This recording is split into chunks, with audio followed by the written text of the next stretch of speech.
Today, let us discuss about kinetic energy. Already, we have discussed energy and its types.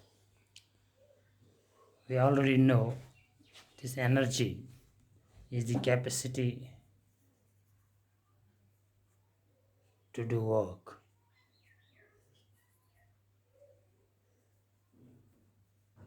हमने पहले ही discuss किया है, जब कोई काम ऑब्जेक्ट करता है तो हम कहते हैं work done is equal to the energy consumed.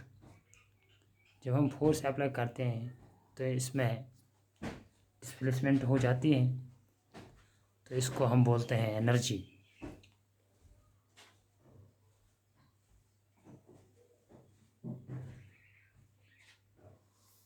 तो फिर इस एनर्जी की दो किस्में हैं। We have mainly two types of energy. One is kinetic energy and another is potential energy. तो काइनेटिक एनर्जी की जब हम बात करेंगे तो काइनेटिक एनर्जी आप देख रहे हैं यहाँ पर, kinetic energy is the energy possessed by a body due to its motion. क्योंकि जब एक गोली चलती है या एक बॉल, जब किसी बॉल पे हम फोर्स अप्लाई करते हैं, अगर इसके सामने और कोई बॉल होगी तो ये बॉल चल के इस बॉल को फोर्स एक्सर्ट करेगी तो ये बॉल आगे चलेगी। तो इसका मतलब ये है, जब ये बॉल मोशन में थी तो उसने दूसरी बॉल को मोशन में तब्दील किया जब उसने इसको फोर्स एक्सर्ट किया। तो इसी तरह और भी एग्जाम्पल्स हैं, जैसे कि हम कहते हैं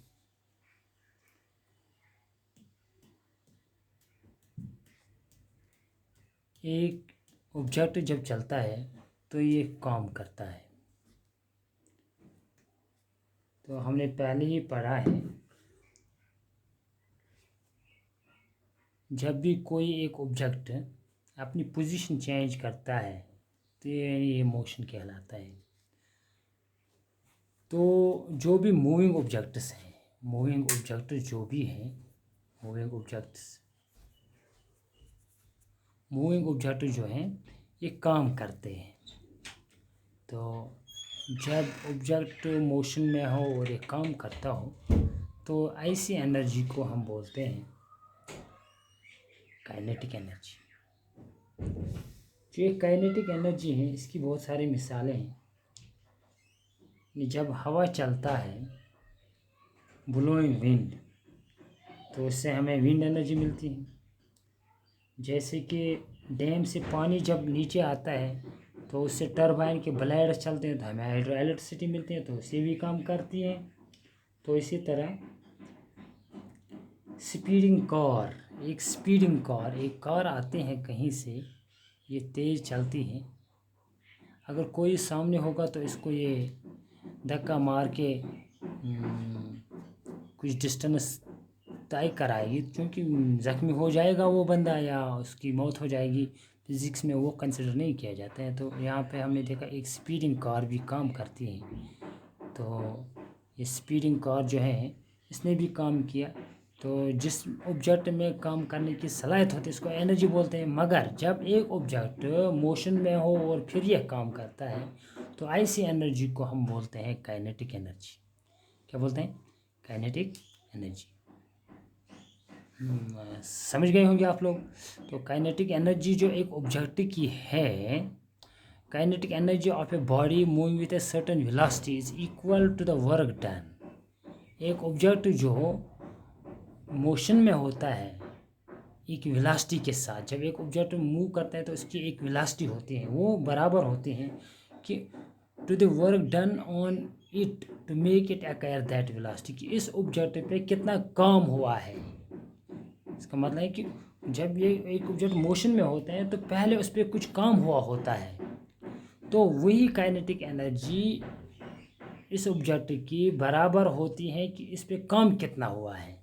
क्योंकि काइनेटिक एनर्जी जो होती हैं it increases with the increase in the speed of the body. BTS on.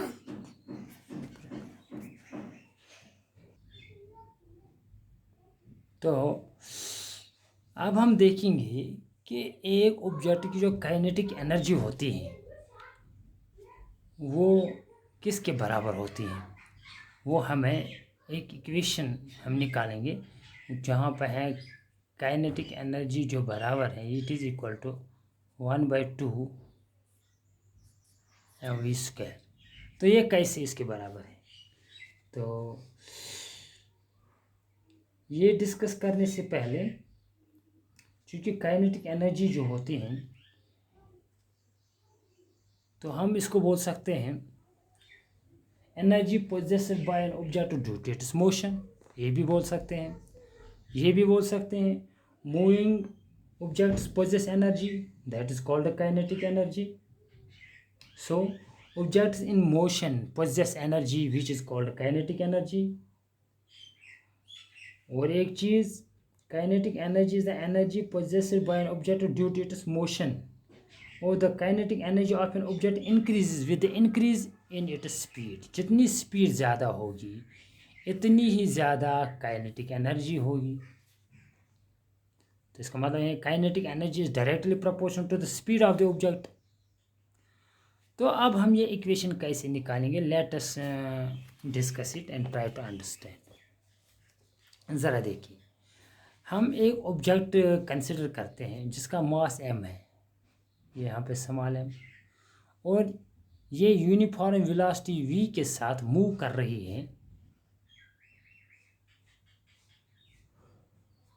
It is moving with a uniform velocity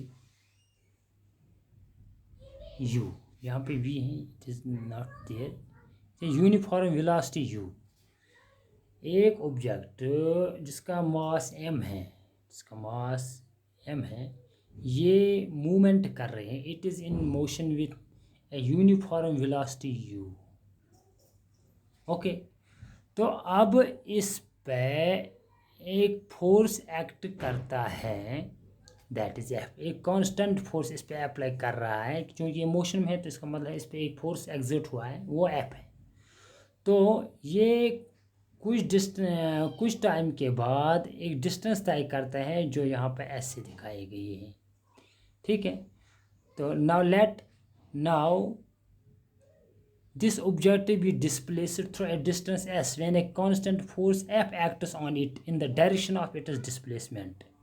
जिस तरफ इसकी डिस्प्लेसमेंट हो रही है उसी तरफ फोर्स एक्ट कर रहा है, तो उसने एक डिस्टेंस तय करी है, वो है s। क्योंकि हम जानते हैं जब फोर्स एक्सर्ट होता है एक ऑब्जेक्ट पे तो ये कुछ डिस्टेंस तय करता है, क्योंकि we have already discussed that is work. तो वर्क जो है that is equal to the product of force and the displacement, this equation first. क्योंकि the work done on the object will cause a change in its velocity. जब एक object पे एक force exert होता है तो इस पर काम किया जाता है, जब एक ऑब्जेक्ट पे काम किया जाएगा तो इसकी वेलोसिटी में चेंज आ जाएगी। इसकी वेलोसिटी में, अगर पहले उसकी वेलोसिटी u थी तो अब इसकी वेलोसिटी चेंज हो जाएगी, लेट अस से वेलोसिटी इज v। जब एक ऑब्जेक्ट की वेलोसिटी चेंज होती है, हमने पहले चैप्टर में पढ़ा है जो मोशन है उसमें हमने पढ़ा है change in velocity is called acceleration. Change in velocity is called acceleration. जब ये वेलोसिटी u थी अब ये v बन गई तो इसमें एक्सेलरेशन प्रोड्यूस हो गई। चलो वो एक्सेलरेशन हम कहते हैं that is denoted by a। इसके बाद क्योंकि हम जानते हैं the relation connecting the initial velocity u and the final velocity v of an object moving with a uniform acceleration a and displacement s is given by, क्योंकि this is actually third equation of motion, v square minus u square is equal to s। this equation, जो ये equation है ये हमें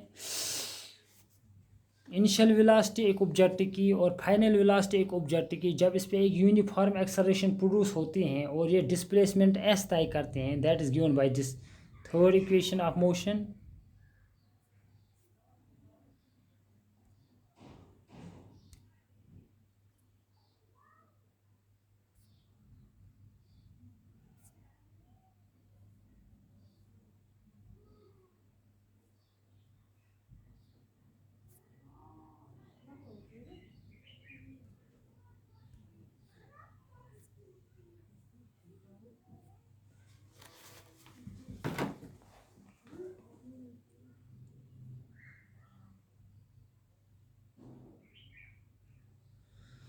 we square minus u square is equal to a s. इसको हम rearrange करेंगे इस इक्वेशन को। ये अगर हम एस यहाँ से निकालेंगे वो बन जाएगी v square minus u square divide by 2a divide by 2a। चूँकि हम पहले ये पढ़ चुके हैं f is equal to m into a M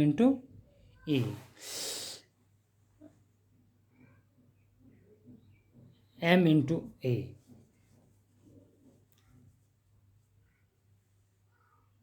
तो फोर्स जो है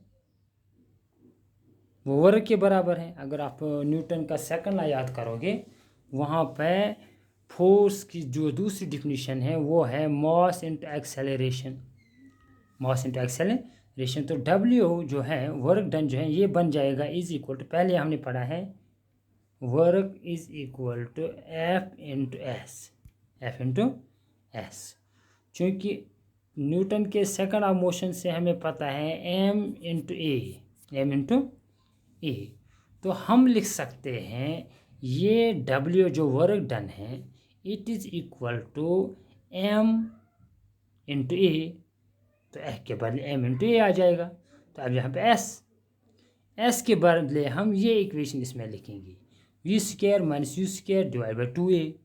तो वो जब हम इसको सॉल्व करते हैं तो यहाँ पे हम जो ये एक्सेलरेशन है और ये एक्सेल इसको क्रॉस आउट करेंगे तो वो बन जाएगा 1/2 m 1/2। चूँकि यहाँ पे ये ऐसे हाल हो जाएगा m into v square minus u square divide by 2।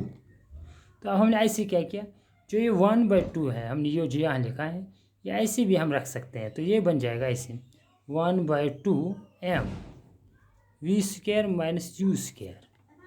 ठीक है। अब अगर हम कहेंगे if the object is starting from it stationary position, एक ऑब्जेक्ट अगर स्टेशनरी बैठा है तो इसकी इनिशियल वेलोसिटी क्या होगी, वो तो ज़ीरो होगी। अगर अब हम यही ज़ीरो इसमें लगा देंगे इस इक्वेशन में ये ज़ीरो लगा दें तो ये बन जाएगा W is equal to 1/2 mv square 1/2 mv square. Hence kinetic energy possessed by an object of mass m and moving with a uniform velocity v is 1/2 mv square. तो ये एक ऑब्जेक्ट की काइनेटिक एनर्जी बन जाएगी जब ये motion में होता है। तो that is kinetic energy of an object is equal to 1/2 mv square 1/2 mv square. I hope कि आपको ये समझ में आया होगा। तो काइनेटिक एनर्जी एक ऑब्जेक्ट की बराबर होती है 1/2 mv square.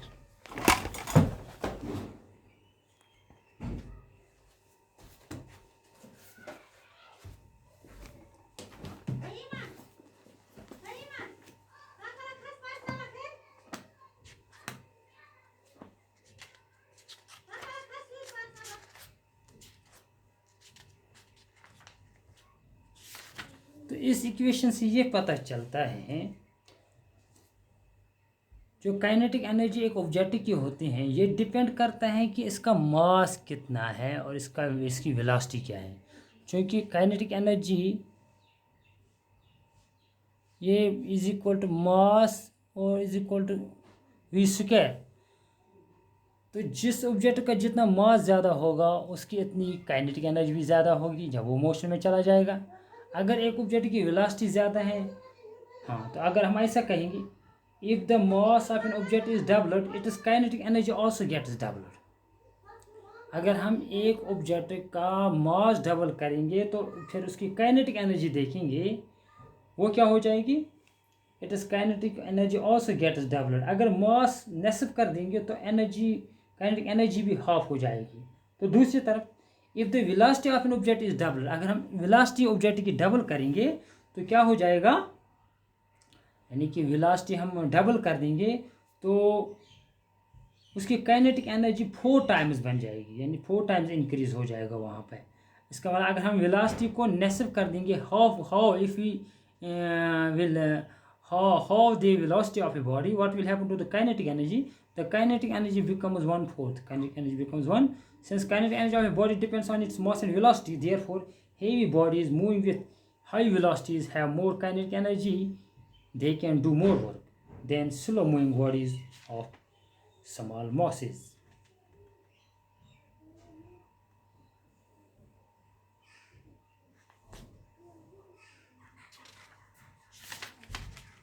This is all about kinetic energy.